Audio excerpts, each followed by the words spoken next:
Hello little buns, hello everyone, and welcome to my home. My name is Stef Sanjati. I am a gaming and beauty content creator and an advocate for my community, the trans community. I am super excited to bring to you this Ciri inspired makeup look based on her appearance in the trailer for The Witcher 4 that aired very recently. I think she looked so freaking badass. I'm so excited to play this game, although we won't get it for probably at least 2 years still. Maybe 3 years, so we have to be very patient, but the Witcher game series has such a rich history, of course starting as a series of books that were adapted into games and then adapted into the Netflix show that has had mixed responses. I enjoyed watching it. I really liked Yennefer in the Netflix show, but the games are without a doubt considered legendary. They're considered almost sacred in the gaming world, and the adventures of Geralt of Rivia and his encounters with Ciri as a character and how she sort of aged and grown as like a young girl in that world have been really interesting. I personally did play the first two games pretty extensively when I was much younger, but I haven't sat down to really dive into The Witcher 3 the way that I would like to, so I'm kind of feeling that itch. Maybe it's time for me to do that soon. Either way, what we saw of Ciri in the trailer for The Witcher 4 is incredible, and I was immediately inspired to do a look based off of her, because what's so interesting to me is, like many of the women in the world of The Witcher, she looks really damn good. But, you know, with her rough Witcher vibes, the scars, the combat gear, what really stood out to me was the fact that this queen has a smoky eye on. You can't mistake it for dirt. It's not dirt. It's not smudged coal. Like, maybe it literally is, but she put makeup on her eyes. And she has the swords, but it's not in a way where it's like too clean and too pretty to be believable. Like, this woman looks like a medieval woman with eyeshadow on that also is a badass monster hunter. Like, it's perfect. The execution on this character design is perfect. It is so good.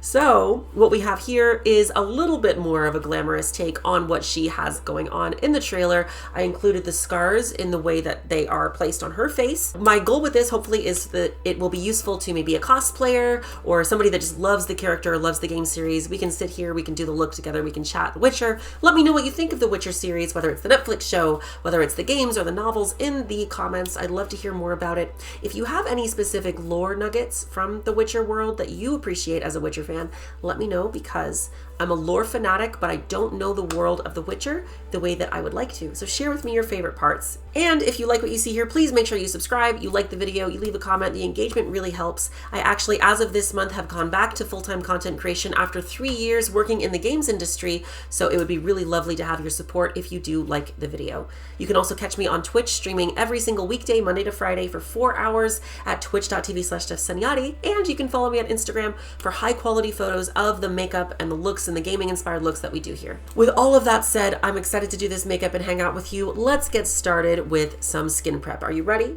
Let's go. For primer, I'm going to use my e.l.f. Cosmetics Power Grip Primer with 4% niacinimide. It's just my standard, and I want the makeup to stay a little bit better and prep the skin texture to be a little bit smoother once the makeup is on. Something else I've done today that I should mention at this step is I've plucked my eyebrows a little bit thinner. I only did that because my eyebrows will grow back. They are notorious and vicious and feral, like a monster that a witcher would need to slay. I just fight with them all the time. But I plucked them a little bit thinner because, from what I can tell in the trailer imagery that we've got so far for The Witcher 4, Ciri's eyebrows are pretty thin compared to my typical thicker brow. So I've gone a little bit thinner, just a little bit, to match her sort of vibe a little bit more. Now that primer's on, I'm gonna start with some color correcting. I'm gonna use peach around the bit of blue that I wanna conceal around my jawline and under my eyes. And I'll use some of the green on my nose. These ones are the e.l.f. Cosmetics color correctors. I like them a lot because they are very affordable and they're very easy to use. I wouldn't say they're like industrial grade, but if you've got minor under eye, stuff you want to cover, or just a little bit of a tone you want to shift around your jaw, for example, if you have like 5 o'clock shadow or some more on the blue spectrum acne scarring, they're really, really good. And they're super easy to use. I love them. They're like $4 Canadian. They're super affordable. And it's as simple for me as just tapping it out with my fingers once it's on, so that I can blend it out. Something else you'll notice, Ciri in general is very fair-skinned, but also as a Witcher, she is extremely pale. And I'm not 1000% up to date with my Witcher lore in terms of like the books and every little bit of the game's detailed lore. But as far as I know, when a Witcher undergoes the transformation process, something happens to them physiologically. They kind of look dead. They kind of look like a corpse. So the redness and the flush in my cheeks, I'm also going to cancel out with my green color corrector, despite that being a very normal, healthy feature that I might, for example, amplify on a normal look. I'm going to try to really pale myself out in terms of my natural flush with this green color corrector. So that's my cheeks and my nose. We want to be not looking like I have blood pumping through my veins. So we'll just tap that out as well in those areas to reduce the redness in my skin. We're looking a little bit wild, but that's okay. This is the underpainting. I'm going to set this with a setting spray. This is the e.l.f. Cosmetics Stay All Night Microfine Setting Mist.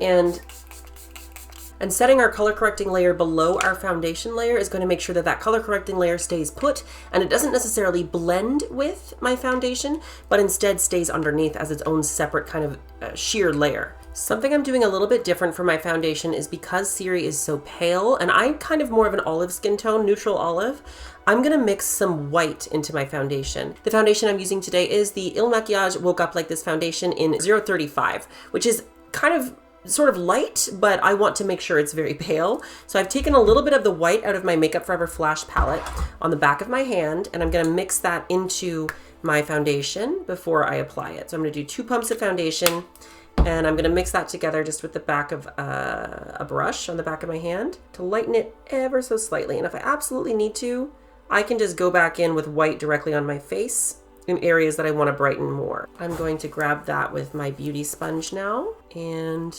yeah, that's fairer than my shade, and that's what we wanted. So I'll just blend this in. And because I'm working on top of color correcting, for the most part, I'm going to just tap. I'm not going to pull. On the areas where I didn't do any color correcting, like my forehead or on top of my eyelid, it's fine to apply a little bit more pressure. But anywhere where there's color correcting, you want to tap exclusively, because too much pressure is going to disturb that color correcting layer we did underneath and that we put so much effort into setting so it wouldn't move. And remember, if you're doing any kind of foundation that is different from your natural skin tone, consider blending it down onto your neck and chest. Like you can see, my chest is definitely a little bit deeper than my neck right now. I'm going to potentially brighten it some more if I need to, but for now I'm not 100% sure because I'm going to be doing some contouring, which might overall kind of make it look right. So for now I'm going to leave it as it is. It's been a while since I've used this foundation and I am impressed with the texture.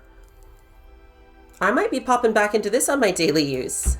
Now for contouring, when you're going a bit lighter than your natural skin tone, it's going to be really important if you're in the fair to light range that your contour has as little brown or bronze in it as possible, and it's more taupe or gray. I don't have a very gray contour on me, so I'm going to try to make this work, but something like the Fenty matchsticks in the really gray, like the lightest contour shade, is going to be your best bet if you're around my skin tone. Obviously adapt. If you're deeper skin tone, you're going to need a different contour color, but my contour today is going to be the e.l.f. Cosmetics Camo Liquid Bronzer and Contour Duo. And again, I would recommend something not bronzy for this kind of look especially, but it's what I have right now, so I'm going to use it. I do like the product, and this is the most taupe out of all of the options for this product. So I'm going to strategically apply this one area at a time. I'm going to start with my cheekbones, and I'm going to just review a reference image of Ciri so that we can try to replicate her facial structure as best we can. Obviously, there's only so much we can do unless I want to do like a full drag painting kind of recreation. Let's take a look at her reference real quick. Honestly, I feel like I've got a pretty good base here. I might just do my usual. Her nose is really different from mine, as are most people's, but the rest of her face isn't too far. So I might do a little bit more of a gaunt contour in a second after I'm done blending this. Just because she's not exactly living in luxury. She's quite dirty. She's got scars. She's in her fighting equipment. So I'm just going to add a little bit of contour in the hollows of my cheeks, which is going to make me look a little bit more sunken, a little bit more like hollow, maybe like I've been a little underfed. So I'm just going to tap in here, more sculpted, more chiseled. And by tapping on top of the hollow of my cheek and blending it down, it makes it look like, this is quite extreme. I'm going to soften this, but this is the idea. We want to replicate that, you know, gaunt look. Next, I'll do the jaw, which is quite chiseled as well. So I'm going to do a few places. I'm going to cut right along my jawline, down behind the sort of sideburn area down underneath the ear, and then right down underneath of my chin. And we want this to look really cut because she is very defined. So I'm leaving that contour pretty harsh against my actual jawline. And see, I feel like now that we've added the contour, my chest color isn't that far off. So I'm glad we didn't brighten it up too much. Otherwise it would have looked unusual now that we've added our shadows. That said, we need to add some highlights because this is looking a little strange in certain areas. So I'm gonna grab one of my fairest concealers. This is the e.l.f. Cosmetics Flawless Brightening Concealer. And I'm going to apply this as a contrast to my contours. I'm still gonna go back and contour my nose, but I wanna get the rest of my facial structure down first. So number 1 is gonna be on top of the cheekbone right here, and at the back of the eye. Number 2 is gonna be underneath my gauntness to contrast that and tidy it up a little bit. And right on top here as well, I'll do my Cupid's bow, tip of my chin. I think that'll be good. And I'll just gently blend that out with my beauty sponge. I'm being more precise with this. I'm just using the very tip of my sponge. I don't want to spread this too far and disrupt the contouring we've done. We're gonna conceal under the eyes after we've done our nose contour. I'm gonna let the gaunt contrast here just sit for a second while I blend the rest of it out, because that one needs to be the sharpest out of everything that I'm doing here. And now gently with just the tip, blending that out underneath. And now we have this really severe looking cheek area. We're gonna work with that. Now for the nose contour, Ciri has a very European nose. I have a more round ball nose, so I can't exactly recreate that with this sort of inspired look, but I'm gonna do my standard nose contour and really make it look as structured as I can. And I'll do that by just tapping some of my contour shade, 3 dots down the sides of the nose and 2 just underneath here. And then I'm gonna use my special nose contour brush. It's the e.l.f. Cosmetics nose contour brush, specifically, which has this sort of stubby side that's good for structure, and then this blending side, which is great for blending it out. And I use this daily, which is why you can see a bit of product on it. I'm just going to tap this nose contour along where I'd like the most severe edges to be. Okay, and then I'm going to use the blending side to buff that out ever so slightly. And then just like our cheek contour, we need to contrast that with some highlights. So I'm gonna use that same concealer, and I'm gonna do a line down the side of my nose against where the contour will be. I'm gonna go under my eye, like a standard under eye conceal, a little bit on the top. And then the tricky part here is going to be down the center of the nose. So I'm going to do a nice line down the middle, and then a little more of a square or a rectangle at the bottom. And now blending the under eyes with my beauty sponge. And what's gonna be really important is that I don't blend too aggressively onto the contour. I still want this to be sitting next to the contour. So I'm gonna be precise with the tip of the sponge, just go right down the side of the nose, like so. That's great, that's perfect. And now to blend the more precise sort of indicated line on the bridge of the nose, again, just the tip of the beauty sponge, and we're gonna tap just along that line. And the same goes for the more square tip here. And now I'll go back to my blending side on this brush and just make sure that there's still contour present around the tip. Very good, we're making progress. This is where I normally would do blush, but because Ciri is so pale and there's not really much blush to speak of, we're gonna do something a bit different. What she does have is what appears to be a sort of freckling. I'm just gonna look at the reference images again. She's not, I wouldn't say she's got a freckly face, but she does spend a lot of time outdoors. And if I was a makeup director, for example, on a film with this character, I'd be like, okay, this woman is out in the wilderness a lot. She's traveling a lot. Not only is there going to be a bit of dirt on her skin, like she's not really a very clean person just because of the circumstances of her life, but also she's going to experience a lot of time in the sun. There's going to be sun damage, some freckling, maybe some like inconsistency with her skin tone. So having a perfectly smooth, perfect porcelain complexion is not really what this character has. And to add an element of that while still keeping this kind of glam, I'm instead going to opt for freckles and sort of freckling patterns on the skin. To do that, I'm using another e.l.f. Cosmetics Camo Liquid Blush this time, not Camo Liquid Contour. This is the shade, I think Bronze Bombshell, if I'm not mistaken. Bronze Bombshell. The reason I'm choosing Bronze Bombshell is it is the most like a brown or an orange like you might see come out in the skin with sun exposure or exposure to the elements, or dirt, for example. And I'm not trying to make this a perfect replication of what her skin looks like in these images. I'm just trying to give the implication of a rough life, right? She's doing what Geralt did. It's not good for your skin, you know? And I think freckles are really beautiful, but just adding this bit of color contrast to the skin is going to makes the skin look more lived in, if that makes sense. And I do this pretty regularly. I think it's very beautiful. This is not to say that your freckly skin looks damaged. That's not what I'm saying. I'm just trying to replicate that, not one color complexion that she's got. Make it look more natural. And freckles are a great way to do that. So I'm just using a precise sort of pointy brush, and I'm just dabbing that bit of Bronze Bombshell Camo liquid blush kind of all over the cheek, temple, near the nose, under my eyes. And we're gonna go in a few layers with this, but after this first pass, I'm just gonna take my fingers and tap it out. And this is gonna help it look a little bit softer, more natural, more set into the skin, like it's a part of the skin and not sitting on top of it by tapping it out. So we'll just keep going with layers of this on one side, and then I'll show you a comparison from the side without the freckling to the side with the freckling, so you can get an idea of what I mean and why I'm adding this. And I really am kind of going at random. I'm just tapping the brush, letting it find where it wants to land. You want to be careful not to make the dots too big though. Some of these are a little bit large, and for those I'm going to spend some extra time tapping them out. If they're too large, they'll start to look like beauty spots or like polka dots. And we want this to be more of like another layer of wash to the skin, another layer of color to the skin. Okay.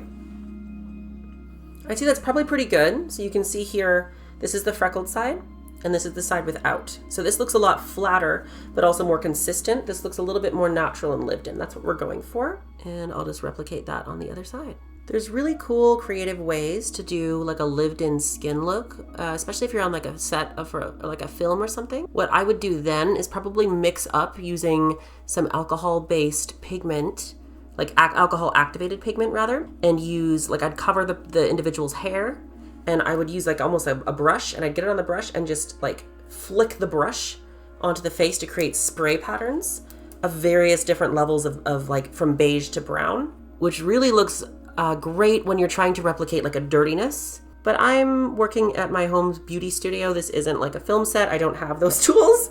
So we're doing this the more at home way. Next, we're going to look at some highlighting in terms of glow. I'm going to use my e.l.f. Cosmetics Jelly Pop Glow Stick, and we're going to be very gentle with this because she's not looking very moisturized, if I'm being honest, but we do want like a little bit of, we want to draw the eye to certain parts of the face in order to replicate like structure. So I'm going to highlight just the tip of my cheekbone. Actually, I'm going to get this on my pinky finger so I can be really precise. I'm just going to tap that right here, right where the light would hit the highest part of the cheekbone. This will help if you're trying to create a more gaunt look or a more chiseled facial feature. If you put precision reflective highlighter on the high points or where the high points would be, it's going to make it look more convincing.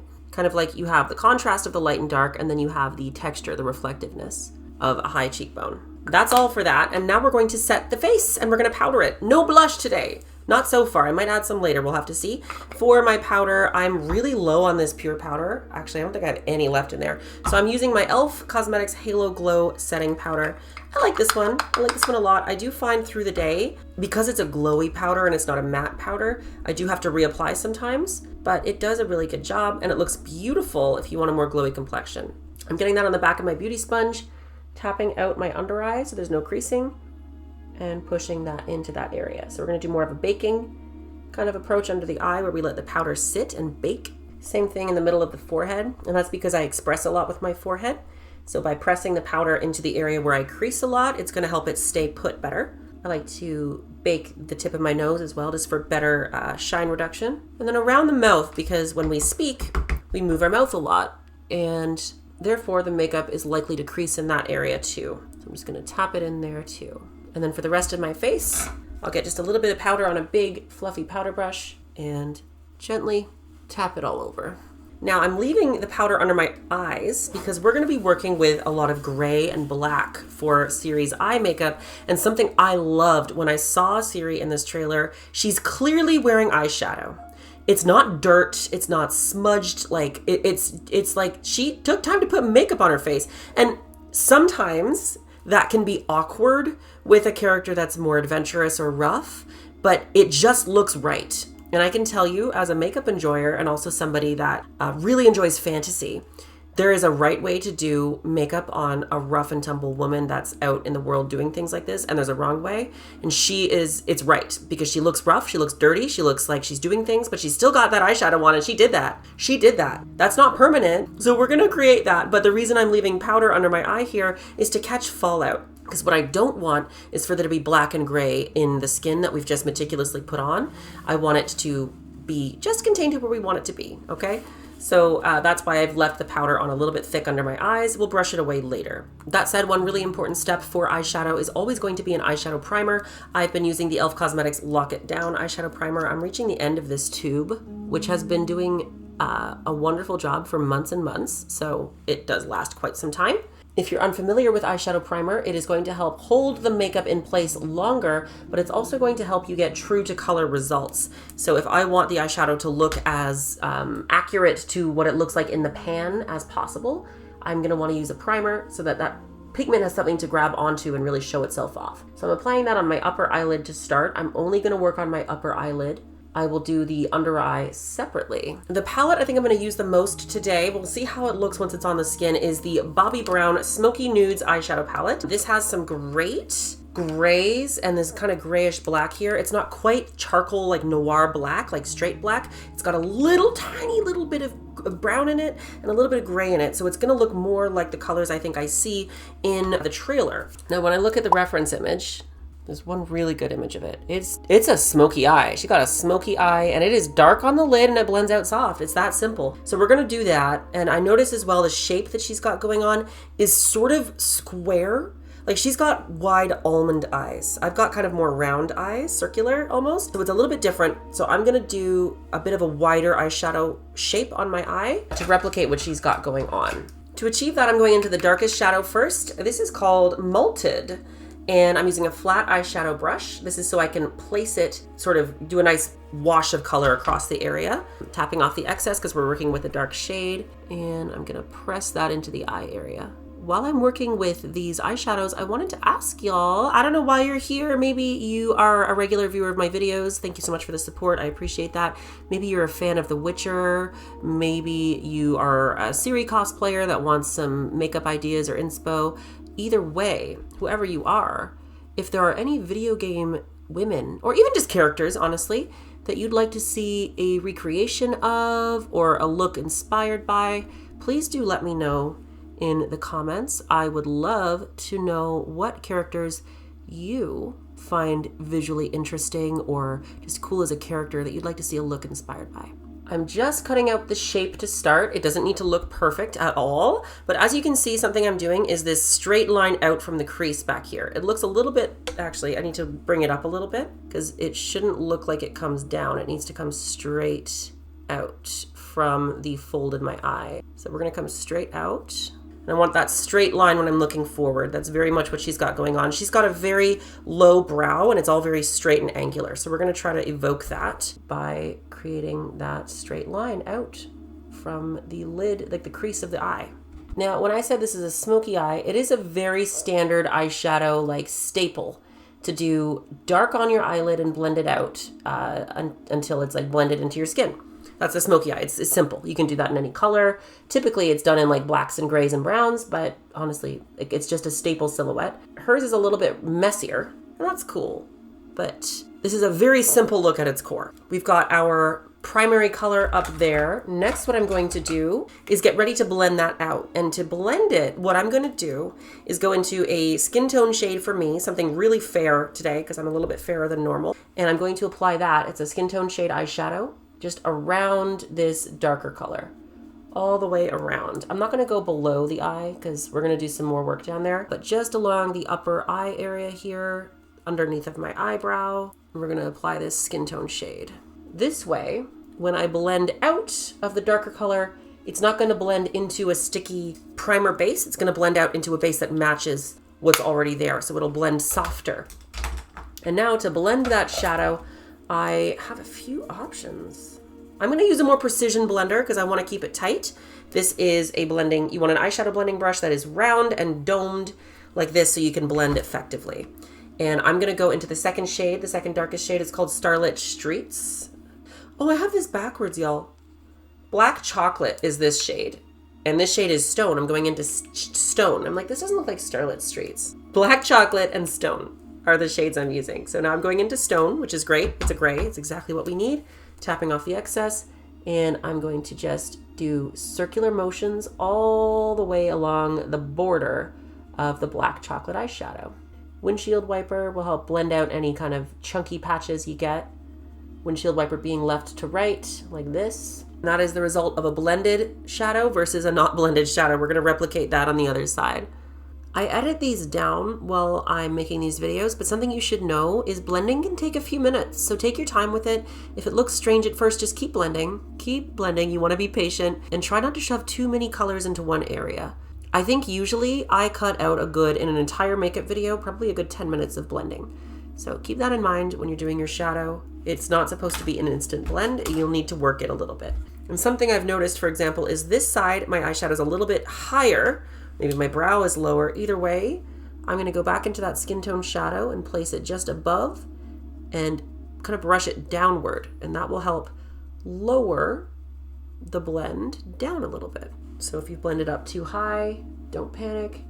Just go back to your skin tone shadow and try to work it down a little. I'm going to go to a larger blending brush now. If this was my precision blending brush, then I'm going to go to a brush like this, much larger. So I'm going to get a softer, more washy blend with this. I'm going to the lightest gray shade, which is called Malted right here. Quite a bit lighter. It's almost beige. I would describe it almost as a perfect taupe. And this I'm running all the way along the edge. And this is going to give me the softest finishing blend across this upper eye area. Now I'm brushing away the under eye powder that I left. There's not much of it left. Most of it kind of got sucked into the skin, which is great. It's going to help the makeup stay. And we're going to do the under eye, and we're going to follow a very similar process. We're going to use our eyeshadow primer under the eye as well, because we're doing a lot of dark colors down here. So I'm running that literally just all the way along my under eye here. We're going to go back to the darkest Black Chocolate shade, but instead of using a flat eyeshadow brush, I'm going to use something a little bit different. This is what I would call a pencil brush. There's a few names for this. Smudging brush actually is probably more accurate. You can see it's short and dense and narrow. So using this, I can really precisely apply this really dark shade of shadow right under my eye, right in this kind of creased under eye area. That's where we want it. And I'm going to bring that all the way straight across to meet with the front, which I'm going to drag down like so. So we've got this really gothy, chunky, dark shadow here in the front, and I'm going to bring it back. Now from here, we can go back to our precision blending brush from the upper eyelid, go back into Stone. We're going to do the same darn thing we did on the upper eye. We're just going to go right on top of this small area of Black Chocolate. Rather than going on the edge, we're just going right on top because there's not a lot of space to work with here. And we're just going to go back and forth and blend this until it looks like it's got a softer edge to it. I'm not done with the eyes yet, but we've got it blended with just the stone color on the bottom. We're gonna pause here with the eyes. I'm gonna do my brows now. And what I'm using for the brows is the e.l.f. Cosmetics Ultra Precise Brow Pencil. I like this one because the name, right, Ultra Precise, it is ultra precise, which means I can create really fine, almost hair-like strokes and get a really natural looking result for my brows, which is what I like. So I'm going to do my brows. And like I said towards the beginning of the video, I actually plucked them a little bit thinner because Ciri's brows look quite thin in the trailer. So this is a little bit different for me, but I'm working with it. The shade I'm using is taupe, by the way, because I'm more in the ash blonde kind of place right now. And if you have like a white wig for Ciri, you'd probably want no darker than a taupe, although her eyebrows are literally white. So if you want to bleach that shit, go for it. You want to bleach your brows? Go off. God, I kind of would love that. My goal is to go a lot paler with my blonde. My white is natural, and I have a few natural white eyebrow hairs, but if I can go a lot paler with my blonde, I think I would bleach my brows. I love the bleached brow look. It looks so cool. Now that my brows are on, I can see a little bit better what the vision is. I am going back to this lightest gray color. What was this again? Malted, out of the Bobbi Brown palette. And on that big blending brush, I am going to run that all along the bottom edge of this eyeshadow. And the reason for that is, you know, Homegirl does look a little tired, okay? And so by adding this kind of gray, this really fair gray underneath, it's gonna give the hint of an under eye circle without it being a literal under eye circle. A little bit of a glam version. See that? Just a bit. Rather than having a super bright, I drank coffee and inject it directly into my face, it's gonna be like, I just killed a strigo, you know? Your under eyes are gonna say that to everybody walking by. Next, I have decided, in lieu of doing a really like a traditional black liquid liner, because that's definitely not in her toolkit, I'm going to do a smoky black shadow liner. But something I've noticed is she looks like she's wearing some kohl. She looks like she's got her waterline done with some black. For my eye pencil, I'm using the Cheekbone Beauty Empower Eyeliner in Cedar Brown, actually, which is a really dark brown, not quite black, but I think that will actually suit this even more. And I'm going to tight line with this pencil as well as do my waterline with this pencil, being really careful not to get it on my eyelid on accident. And then what I'm going to do for my liner is actually start with this pencil on an angled brush rather than going right to a shadow. I'm going to start with this pencil on an angle brush. This is the Sephora Pro Cream Brow Angle Brush, so it is a synthetic angle brush, great for cream product like eyeliner. And I'm going to tap this and gently place it all along my upper lash line on top of this shadow to create that depth and that intensity right at the lash line. And now that that's on, I'm gonna dip into a matte black, and this is more of a traditional like noir charcoal black shadow, and I'm gonna tap that right on top along my lash line, including that inner corner all the way out to the back of the eye. We are finally done the eyeshadow. That definitely was a lot. That was a labor-intensive eyeshadow. I was considering doing a false lash because it is a YouTube video. I want to put in the extra mile for y'all. But looking at Ciri, there's absolutely no way this woman is wearing a false lash, and I think it would really just take the look somewhere else. So rather than doing a false lash, I'm just gonna go for straight mascara. This is the e.l.f. Cosmetics Lash and Roll. It's my usual daily go-to mascara, and this is going on the top and bottom lashes, just one coat. Frankly, the hardest part out of the way. Now we're going to add some details. Specifically, I noticed in my reference imagery, Ciri has this, she's got two scars actually, it looks like. The side where her braid comes down and the side where she has the braid on the side of her head. So there's a scar on one side here, right under her eye, and it looks like it might come up a little bit above the brow as well. And then looking at the other side of her face, there's a scar down the cheek this way, kind of down this way. So we're gonna create those. And the best way to do that, we wanna acknowledge a scar typically has a deep red, almost purple kind of base. And then there's typically a more lifted part right at the heel, the seam almost. So we're gonna use some precision brushes and some cream product to create some scars. To create the base for this, I'm gonna use a bit of the Bronze Bombshell blush that we used for the freckling towards the beginning of the look. And I'm gonna mix in some, I think, fuchsia. Fuchsia from my Flash palette, my Makeup Forever Flash palette. A little bit of fuchsia cream product. I'm just gonna blend that on the back of my hand and see what we get. I think that is what I'm looking for, just a little bit of that fuchsia. Yeah, that looks good. And now I wanna be really careful not to overdo this, because if I overdo this, it can fuck up the whole look. So I wanna be slow and steady and careful. You might even wanna consider doing this like as one of your first steps, just in case you mess it up, you can start all over and then move on to the harder stuff. So the scar we're gonna do first is the side with her hair back, where her braid comes down this side of her body. That comes out pretty much directly underneath of her pupil, around here.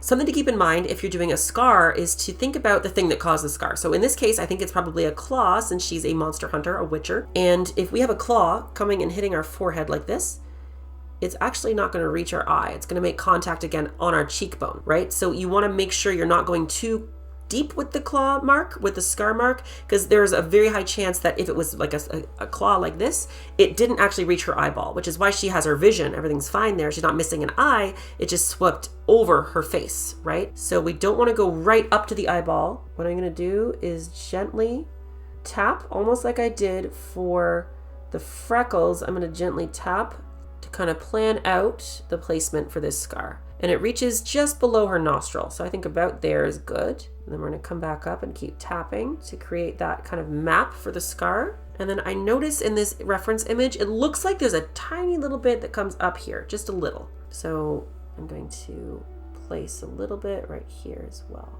And I could leave it like this, but I'm going to blend it out just a little bit because up close, this is clearly just dots. And I have a bit of a plan here. So I haven't done this technique before. We're trying something new together. I'm going to use my pinky and tap on top just like I did for the freckles, and we're going to see what happens. Okay. That's actually exactly what I wanted. We get a bit of an uneven texture, and it softens the edges, which is what we want because a scar up close is not super clean. If we just draw like a perfect line, it's not going to look like a scar.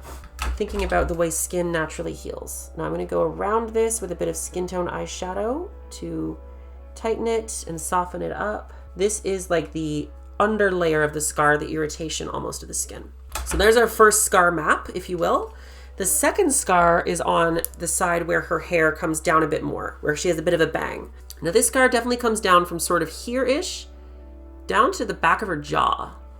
So we're going to do the same scar mapping starting about here. We're going to tap. It comes down this way, right down to the back of her jaw. Usually about halfway through the scar is where it's going to be the widest.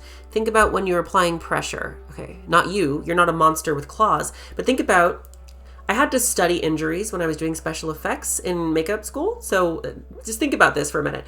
When something is being clawed, the pressure starts light, it digs in, and it reaches a maximum pressure sort of in the middle, and then it comes back out. So that's where it's widest, is in the middle, because the most pressure was applied by the creature there. So we're going to make sure that it's a little bit wider in the middle, and as it trails off, it's like the pressure is released because the claw is coming away from the face. And in this image, you kind of get about this angle of her face, and she's looking like concerned this way. And it should trail off kind of, I probably could have even placed this a little bit different in terms of like maybe a little bit more angled. Now I've placed this first layer, I'm going to tap it out just like I did that first one. So we get that irritated skin look. And now I'm going to go back with that skin tone shadow because that's too intense on its own, to tighten it up, soften it, make it look like it's aged a little bit, like it's under the skin by literally applying skin tone on top of it. Now, rather than leaving it there, we need to add a little bit more depth. The scar here looks particularly new. It might actually even just be a wound. So to create that effect, we're going to go back to that same color, but rather than dotting it on to create the map, we're going to do, this is where we do our brush stroke. So for this one in particular, I'm going to choose a spot to start it, about here.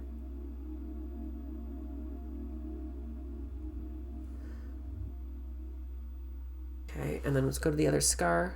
That one looks older.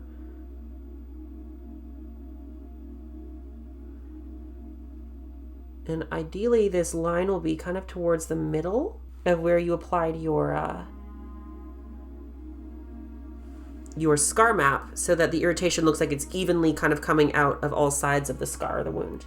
I messed up a little bit here. I feel like it looks a little bit too intense up at the top. What I can do to counteract that is to be very careful.